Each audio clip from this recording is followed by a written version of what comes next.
ito na lang po talakay niyo na yung distab effort merong inilabas si Congressman Pulong Yes. na statement kanina ito yung naka dedicate sa mga miyembro ng armed forces. Ang sabi niya, tama pa ba ang inyo nakikita ngayon o kailangan nyo na ba ng glasses para mas malinaw ninyo makita kung ano nangyayari sa ating gobyerno?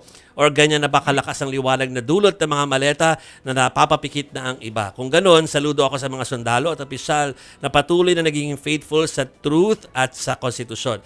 The country is watching, history is watching, pati ang mga mamamayan na nag-aantay na makita kung sino talaga ang titindig for truth and justice. Oo, hindi po verbatim yan na Opo. Senator pero translated yan dahil Bisaya most of correct. most of the post. Yun parang nag-zero in na po siya doon sa mga member ng armed forces. Tulad na sinabi niya, yung mga retirees din kanina ay mukhang parang may mga ano rin sila doon, pagligaw. Alam nyo, dyan yung makikita na talagang on cue, Kaya hindi yan nangyayari at random. Ready sila sa kanilang mga galaw. Kaya yan, alam mo, it again, confirms na parte ito lahat ng isang destabilization plot. Nananawagan sila.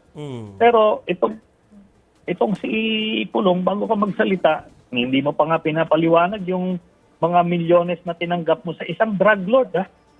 Tapos yung kasong pagpasok nila ng 6.4 billion pesos sa customs, sila yun Di ba? Kung makasalita itong mga to para maayos ginulong nga nila yung bansa.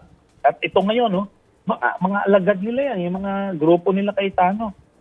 Ganyan ang epekto ni Duterte. Kaya nagbinalahura na ang mga institusyon natin. Okay.